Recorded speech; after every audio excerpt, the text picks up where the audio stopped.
to Enlightenment of Change on webtalkradio.com. I'm your host, Connie Whitman. My guests and I are excited that you're here today. Now, as you listen to the show, listen, my guests and I, we get it. That word change can sometimes throw us into a bit of a tailspin, especially if the change is thrust upon us versus us choosing that change. Well, to help you navigate whatever change you're going through, I have a gift for you. It's my communication style assessment. You will get it's an easy, quick quiz that you could take. You get 2 reports. One spotlights your natural communication superpowers, how your messages are received, kind of important. Flip side, you'll get a secondary report, which is typically a blind spot, which is how you communicate with or how your messages land with people who communicate 180 degrees different than you. Kind of important, wouldn't you say? So again, that link is in the show notes, my gift to you, and I truly do hope it helps you navigate change. Now, I want to start the show with a quote by Socrates, and Socrates says, "The secret of change is to focus all your energy, not on fighting the old, but on building the new." So being in business for 22 years, many things have changed, and yet the funny thing is many things haven't changed. About 2 years ago, I happened to meet my guest, and I learned that, wait for it, my business has a soul language. I know, right? What does that even mean? It was a true education for me. Here's the deal. Most business owners like myself, I think we see our business and our personal self kind of as the one and the same. Well, surprise, they're not. Now, I was shocked to learn that my business has its own soul and its own strengths, as well as its own blind spots. So intriguing topic for me always, and I hope for you. So today, my dear friend and my guest, Jennifer Urezzio. Jennifer is the founder of Soul Language, a paradigm that puts tangibility to soul, so a conscious connection can be established to enable crystal clear decisions for success. Now, Jen is also a master intuitive and the author of 2 best-selling books. Currently, she has trained over 30 practitioners worldwide in soul language, and there are over 5,000 individuals all over the world connected to their soul language. Thanks to Jen. She's amazing. Please help me welcome my good friend Jen to the show. So Jen, thanks for being on. Hello, I'm so excited to be here. No, we haven't seen each other in so long. And not that we've ever met in person, mind you. No. And we got to make that happen. We do. And Jen, isn't that funny? Because you're in North Jersey, I'm Central Jersey. We're like an hour apart.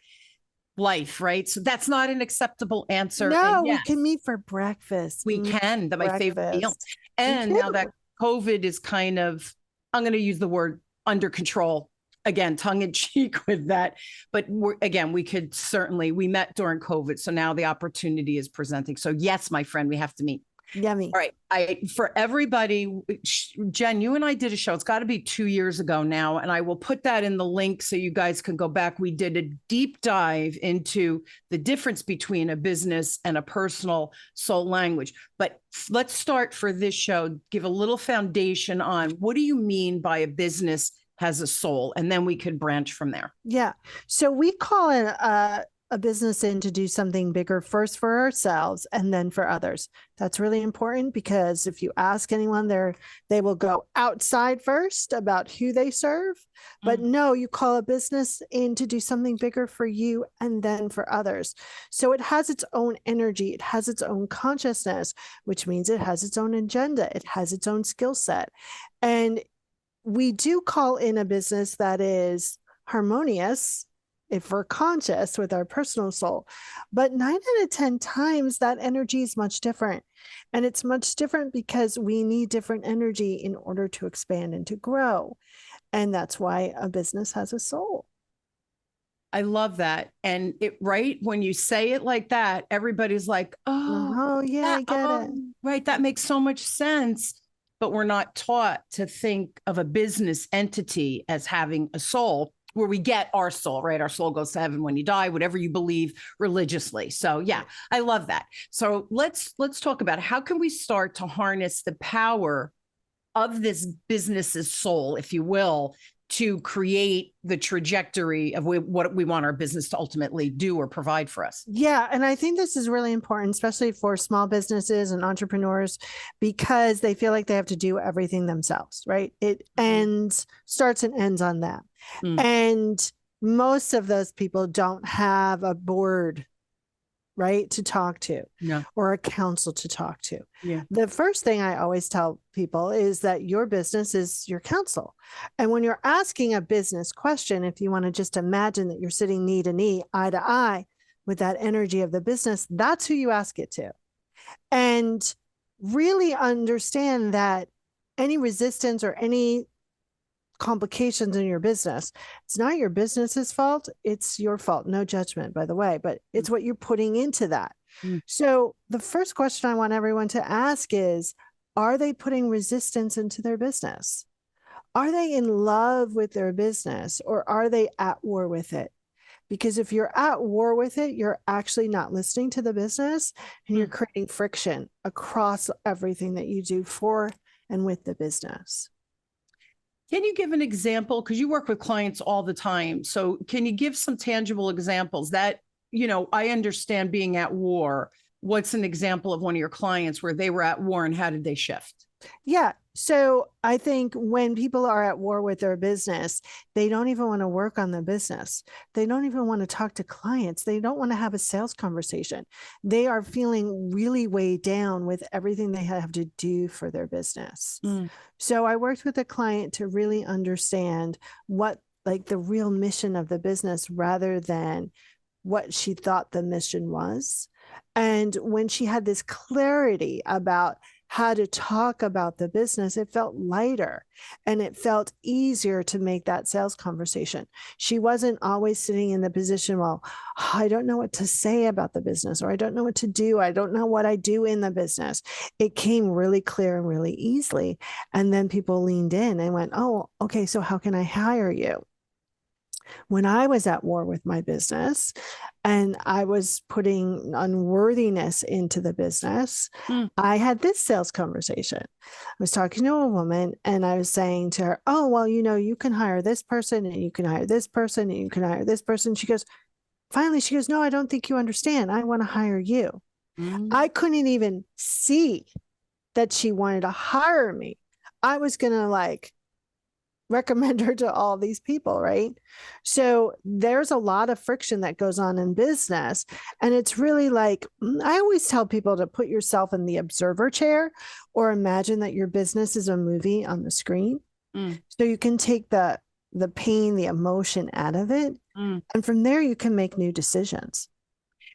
Do you find that our soul, the personal soul, and the business soul, how do I want to ask this? I want to ask this with clarity. So if my business soul is one vibe, right? And I know you have different labels. Yeah. I think I'm a maverick, if I'm not mistaken, from when I did your quiz, but it doesn't matter. But when our soul, our personal soul, is driving us and making us think one way, and then our business soul is another way, how do we stop? Well, let me ask you this question. How do we stop the personal side, or forget it doesn't matter about the personal, just focus on the business? Did that make sense? Well, yes and no. So let me ask it this way. So the business energy is never going to tell you something that you won't do, right? You can be in resistance about it, but it's never going to say something that it doesn't resonate with the personal soul. Okay. The thing that gets in the way here is our pain and programming, right? And so here's an example. So I was talking to my business the other day, and the business said, oh, Jen, you need to do more Instagram videos. And I went, oh, no. And the business soul went, what? Why? And I go, because then I got to put on makeup and I got to make the hair. And, sometimes I just don't even put on nice clothes. And my personal soul, because that's my humanness, my soul went, do we want to talk about that? Do you think you're hiding out? What's that all about? Right? And so I had to have a meeting with myself to resolve that conflict so I could do what the business was asking. Because it's not that it doesn't resonate. I love to talk, right? Yeah, it's that, right? It's that all of the other stuff was clouding it. Yeah. So your business energy is observer, strategist, and mortar maker. And your personal energy is observer. You have a lot of languages in common: transformer and philosopher. So you have that observer energy in common with your personal soul and your business soul, right? Yes. And observers are great because they're like the record keepers of the universe. They just pluck things out of the air, right? They just know. So when you're conscious and you're feeling whole and complete, you can pluck anything out of air and make it tangible. When you're feeling not so good, you're just plucking stuff out of air and you don't know what to do with it. And you don't participate in it, right? So that's another tangible example about how it all works. But here's the thing. It's a tool. It's a tool so people can create clarity, connection. They can operate from a place of knowing that they're whole and complete and make decisions from there. Because when you do anything, making decisions from not enough or love is conditional or unworthy of love, you're going to get that back in your environment and in your life. Yeah. And I love how you describe that, because it's almost like we're the mediator with when you ask questions to the business, or the business kind of sends us signs as to what the next steps are, whatever, like Instagram for you. And then yourself, makeup and dress, right? That was the personal side. Right. So you had to mediate for yourself and say, well, let me get behind, why am I not motivated or inspired to put makeup on and get dressed? Because the Instagram wasn't the issue. It was your own personal regimen or routine that was the issue. So such a good example, Jen, because we have to understand that the business is still the business, but we're driving whatever that energy is into that. Yes, I say it's all like Play-Doh. And I've done Instagram videos, and I think my last one got like 40 likes or something. Right? Like, and comments from people I don't even know. Isn't that wild? Thank you, business, right? My best conversation with my business to this day was me in the shower going, okay, business, what am I supposed to know today? And the business went, go to the beach. And I was like, oh, no, I got stuff to do. I got emails to send, programs to create. And the business like, go to the beach. I was like, fine. And I went to the beach. I had a great day. And I came back and there was 3 new clients in my inbox. Right? Because my business energy is really still, it's really receiving. And my personal energy is action, action, action, action, movement, courage, warrior energy. Right. And so if I'm unconscious, I'm like running around like a chicken without a head. And I wouldn't even know how to stand still and receive. Right. So it becomes this delicate dance for me. Yeah.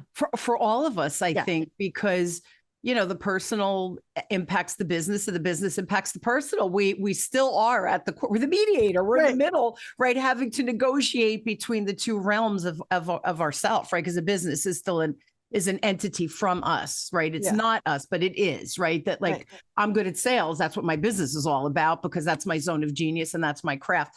It's so funny when you were saying a chicken without a head, and we met during COVID. Yeah. And I remember the first meeting, Jen said to me, stop. And I didn't even know her. I went, huh? Like, who is this broad? Yeah. She said, stop. And I said, okay, what am I supposed to do? And you said, just take a breath. Yeah, just take a breath. And I had meetings before you, had meetings after you. I was in go mode, action mode, get it done, pull up your big girl pants and just keep moving. And you were like that pattern interrupt. We giggled, right? Yeah. And my energy slowed, and we had this great, we're still connected and we love each other, right? So it was a memorable. How many people have I met, Jen, since COVID with Zoom? You know me, you and I, we network a lot. My God, you're memorable, but you're memorable. Thank you. I had to say the other day, like sometimes I have to look people up because I'm like, okay, now did we talk? How did we meet? Like, maybe I should keep little notes. I'm like, no, I'm intuitive. You just ask your little intuitive scribe. But I think what's really important is that there's a difference between being in the flow and being go, go, go, right? Yes. Pull up your big girl pants, very warrior. Pull up your big girl pants and let's get it done. You're going to make everything in life harder because you're actually walking against the water instead of flowing into it. That's what flow means, everyone. Flow means energy flowing versus mucking up the waters or getting it stuck. So, it just popped into my head as you were saying that. I think I have made my life so much harder every step of the way because it was like, you told me I can't. Well, I'm going to show you. Was it the right thing to do? Probably 50% of the time, maybe yes. 50% of the time, it was probably, why are you doing that? But, I'm going to prove you wrong that you said I can't do that. Well, I'm going to show you. So that warrior, that pull up your big girl pants and move on, I'll make you laugh. I remember the kids were playing hockey and they had a gym upstairs. So, of course, I joined the gym. They were hockey. I could do my workouts. And I was on the elliptical and my knees started hurting. Ooh. This was the thought. Instead of saying, whoa, your body's talking to you, just get off, slow down. You're twisting something, put ice on it, let it heal, whatever. That's what I did. I thought, suck it up. You have 10 more minutes. Figure it out. You don't go faster. Go faster because you have no more time. I tore my meniscus. Of course. I think that's really important. Like, warrior energy is like an unstoppable freight train. And when we're conscious, it's an unstoppable freight train of goodness. But yesterday I went for a chair massage and I had a meeting with a couple of friends of mine afterwards. And I had this, she was so hard. This little Asian woman was so hard that I had fingerprints here. Oh my God. And my friend Jennifer Bloom went, why didn't you tell her it was too much pressure? And I was like, I couldn't. I was just going to endure the pain. I was like, my God, that's so unconscious warrior of me. I was like, I was just going to endure it. I was going to endure the pain. And then I thought, oh my God, I'm going to have this finger bruise for Connie's interview tomorrow. And how am I going to explain this? Right. But I think this is a really important part because so often we get locked down in our business about, I'm just going to do it. I've been told to do this way, or this is the way it should be done. And we don't check in and we don't resonate with it. And we're going against our energetic flow. We're going against our energetic nature. And the result is going against our nature. And this is really important for when people are doing sales, right? Yeah. Because so often they're told, not by you, of course, of this structure about talking to the paid and blah, blah, blah. Yeah. I heard a story from a friend of mine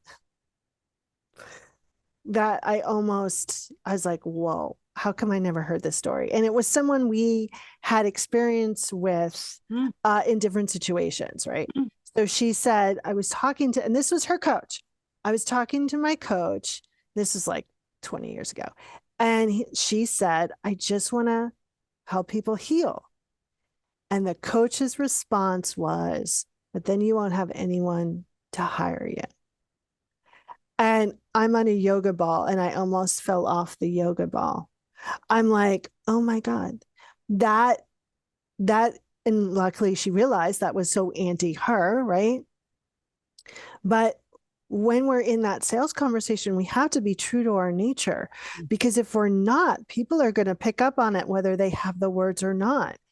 And they're going to go, oh, I really like Jen, but I just feel like something's off. I don't know what it is. Right. And therefore, nothing gets concluded. It's funny because in sales, I think that we have scripts and I don't use scripts. I have formats and structures, but Jen talks different than I talk, right? Yeah. Jen Bloom talks different than you talk. So for me to say, well, this is the script, it works, and this is what you have to use, I think that's short-sighted, because everybody has a different vibe, a different energy, a different vocabulary. And I could give an example. I remember I was coaching a team, cash management in one of my banks. And the young lady was being trained by my peer, right? We were peers. She had been in the business probably 30 years at the time. And this young lady was maybe 3 years in. And so we did some video for presentation skills. And she kept using the word, oh, it's lovely to meet you. It's lovely. And I kept thinking, wow, it's such an odd word for her. She's young. Like I use that, but I'm old, right? So afterwards I said, why? I'm just curious. I'm not judging, right? There's no, if this is a normal word for you, it's cool. For some reason, it kept triggering for me. Why do you use the word lovely? Like it felt like a mismatch intuitively for me. Yeah. And she said, well, because that's what Burns says, and I'm trying to emulate. I said, but you're not Byrne. So what word would you use as a 20-something-year-old, not as a 50-something-year-old? And she says, oh, I probably wouldn't use the word lovely. Like I might say it's cool to meet you or something. And I go, well, then that's what you need to use. So that's just one example, Jen, where we constantly force that square peg instead of finding our flow. I love that word flow. Our flow as it now use the structure of sales. Sure, we all need some kind of system, but you have to make it yours. You're the secret sauce. The system isn't the secret sauce. And it's kind of the same thing we're talking about here. Right. We're the secret sauce, but our business has to resonate with that secret sauce, right? Otherwise it's a script. Right. I mean, here's the thing. You called in a business that is actually designed to resonate with you. It is pure consciousness. It is designed to succeed. And for me, most of the time, that gives a, wow, okay. What's the next divinely inspired action versus, oh my God, I got to make things happen. So the more that we deal with our own crap, yeah, right, the easier that the business is, the more that it expands, the more abundant, the easier the clients to receive the clients. You know, it happens because you're not putting in, oh my God, at 8 years old, I was berated in front of my math teacher because I was spelling enough and he wanted me to spell 8. And I was like, oh, I'm so confused. I don't know. Now I'm a deer in headlights. Mm-hmm. Right. So it's really about, especially service-based entrepreneurs, that they have to be doing their own work. And they can fool themselves in their own paradigm and techniques. So it's interesting because it's that clarity, right? I talk about that all the time. Clarity of our conversation, clarity of our business, clarity. But if we're not clear on our own soul, right, our own needs, personal needs, how can we build a successful business? It's there's not clarity. The friction, the frequency is off. We're on different frequencies, and that causes chaos. Talk to me about business blind spots and why, like, as people are listening, why should we care if our business has a blind spot, and how can that potentially? Oh, I love this. So the business is really your blind spot, and you have one of 4 blind spots. You either have a money blind spot, which shows up in not enough money, like not enough clients, or you're put yourself on the D list, discounting, devaluing, degrading. Or you have a talent blind spot. Well, everyone can do that. Can everyone that can do that? Or you don't really listen to your secret sauce. The other blind spot is really about your energy. You are not utilizing your energy for your greatest good. So that results in, okay, I'll just answer one email, or I told the clients I'll be off on Friday, but no, let me just answer or take a client, right?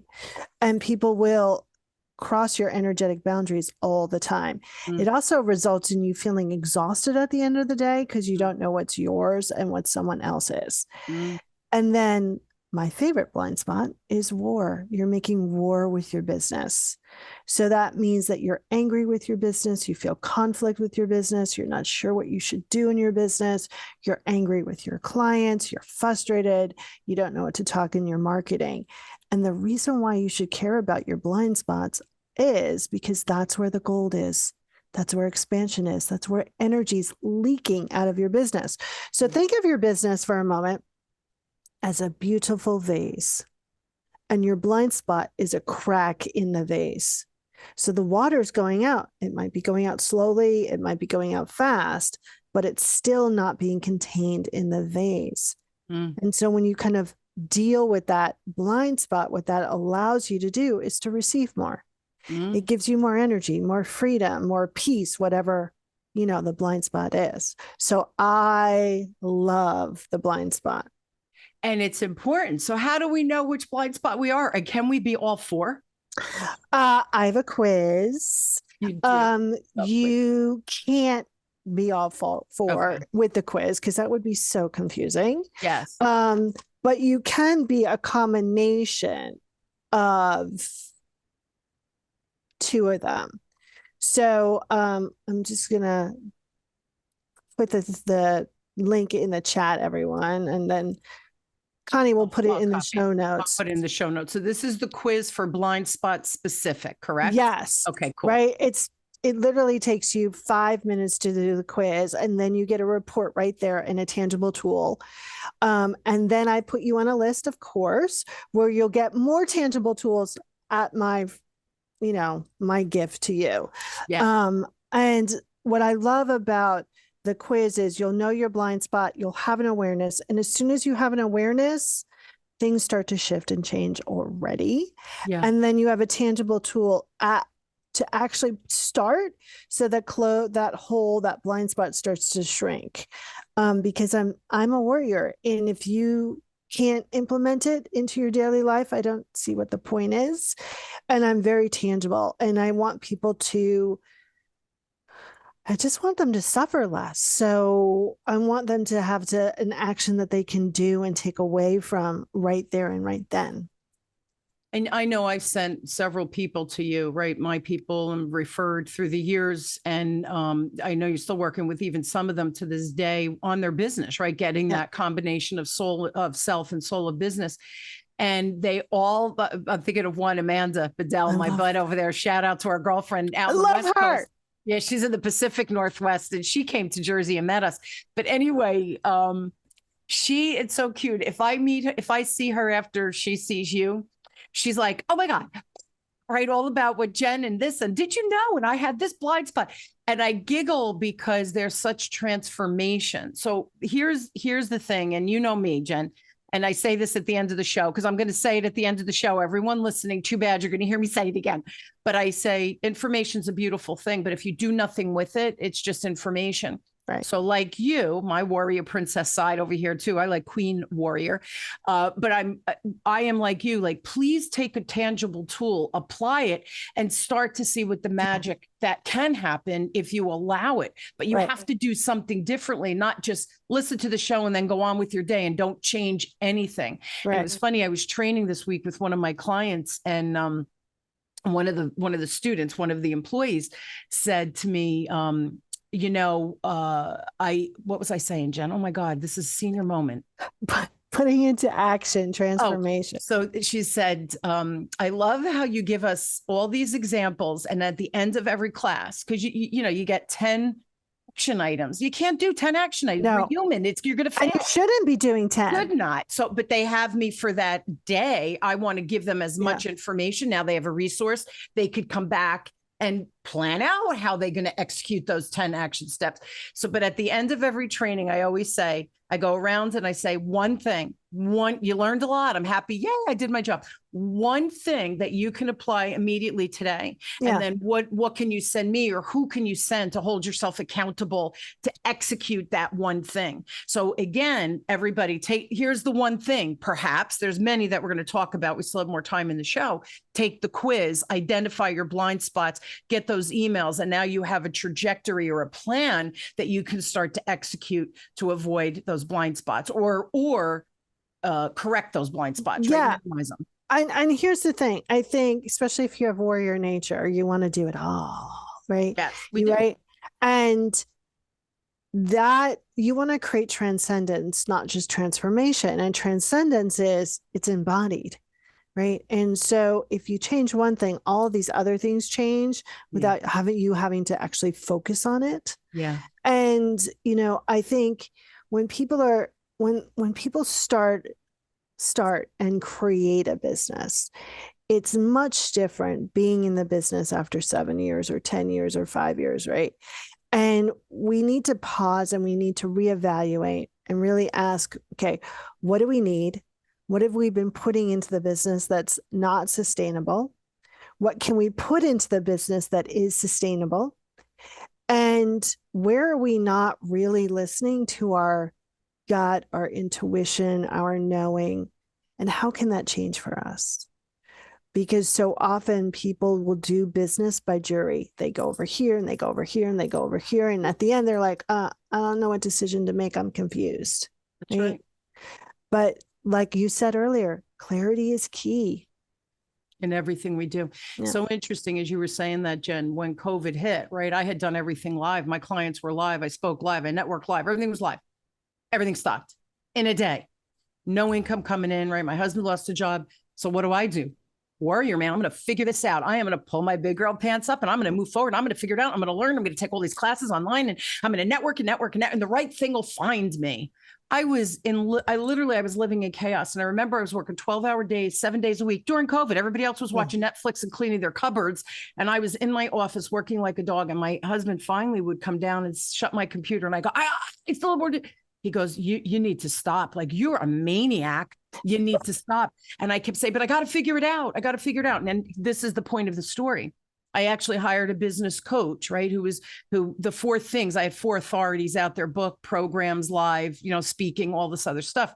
None of them were talking to each other in this now digital realm. So as we were going through, and this is the fascinating part, I'm thinking, I know nothing. Now I've been in business 20 years, right? I know nothing. I'm an idiot. My business is going to fail. This was all the psychological talk I was happening because the world had changed. Meanwhile, did I still have my skill? Did I still know how to communicate? Did I still know how to teach? Did I still know how to speak? I published a book, like all these things, but it didn't matter. I didn't know what I was doing. I was a moron. That's what I kept hearing in my own head. Get this business coach. And as he started coaching me, Jen, I swear to God, he would say something and I go, oh, so that's sales. You would do blah, blah, blah, blah. And he'd go, yeah. And I go, I've been doing that for 40 years.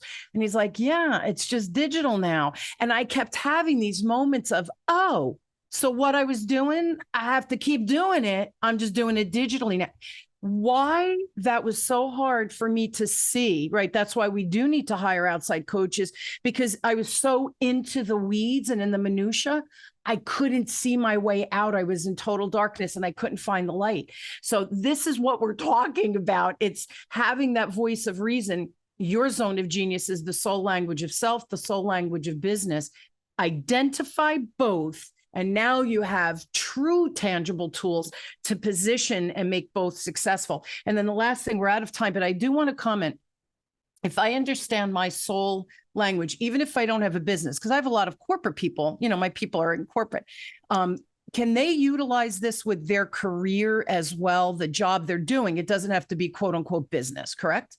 Correct, right? It's really about consciousness. So what you're putting into your team at work versus your interaction with your boss, right? When I was in corporate America, I didn't have this information. I didn't create it, right? And I was full-blown warrior. And I would go, can I have a pen? And they would be like, why are you being so aggressive? I'm like, what are you talking about? I asked for a fucking pen, right? Right? But when I started being conscious, right? I remember I was still working for my friend in PR, and I picked up the phone and I put the phone call through and I hear her go, yeah, that's Jen. Yeah, no, that's Jen. I sounded different. People didn't recognize my voice because I had turned that so unconscious and so embodied. You're going to be more of your essential nature. You're going to let go of more of those things that bother you, and you're not going to be operating from pain and programming. And especially in corporate environments, it's all original family crap, right? You're one giant codependent family. So whatever issues you've had in your family are going to show up in your work environment. It's wild, isn't it? Humans, we are fascinating creatures. But here's the thing, there's some amazing tools out there, right? Knowledge that we can adapt and bring in and just create more ease and grace in our life, both personally and professionally, which to me, sign me up, right? It's got to be easier. That uphill battle, not cool. And it's not a way to live. So listen, everyone, I know you need Jen in your life. See, I'm lucky. Not only does she live in Jersey, she's my friend and she's on speed dial, So email her if you have a question. It's Jennifer at KNOW, soulslanguage.net. Go to our website, some really cool things there. It's soullanguage.us. And also, Jen has a podcast if you want to tune in and hear more inspiring, cool stuff and ideas. I'm going to put that link so you can, listen to her podcast as you vacuum, you run, work out, or even driving to work. And then the free gift, we're going to have two, Jen. We're going to do the quiz for the blind spots. And then the other one was the sacred practice. Can you tell everybody what that is? Yeah. So sacred practice is really key to kind of create that internal landscape of freedom and ease. And there are parts of sacred practice. And normally people will go, oh, meditate. Well, I'm a warrior. Meditation doesn't work for me, right? Me either. Mm-hmm. Right. So this helps you design your own sacred practice that works with your essential nature. I love it.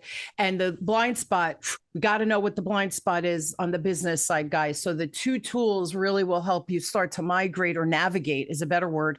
What that one little step, again, you got to do these baby steps, these giant steps. You're going to backslide. Oh, that didn't work. Well, did it not work, or were you not in the right frame of reference? So make sure, again, it's play the long game. I've been saying this a lot, Jen, with all my training. Everybody's rushing.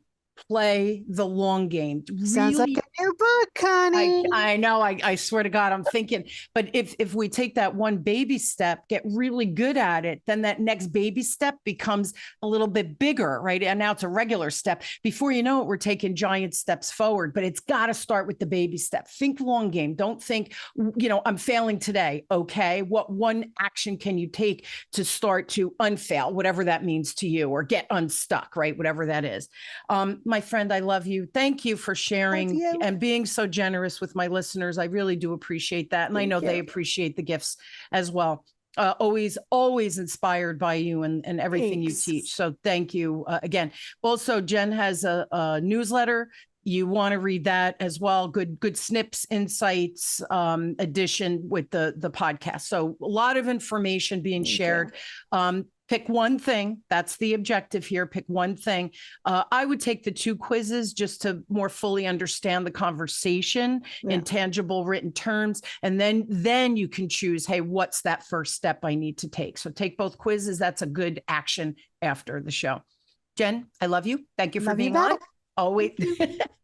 And I hope you will join me weekly as we question, build, and discover together, no matter where you are on your road of change.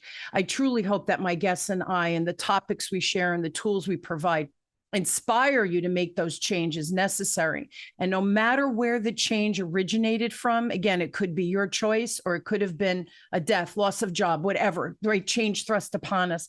Use some of the tools that we talk about on the show. I promise you, change will happen with a little more ease and grace. And that, to me, is the name of the game. Life is hard enough, right? Life could be a cruel teacher.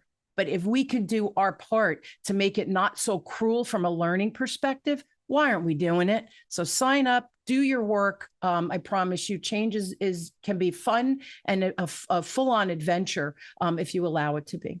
Thank you for joining me. You've been listening to Enlightenment of Change with me, your host, Connie Whitman, on webtalkradio.com. I truly wish you an inspired week. And I really am honored to have you on this journey of change with me. And I want to make sure that I constantly come up with topics and guests that can inspire you to create the change you're looking for. I love you all, and I will see you next week. Have a great one, everybody.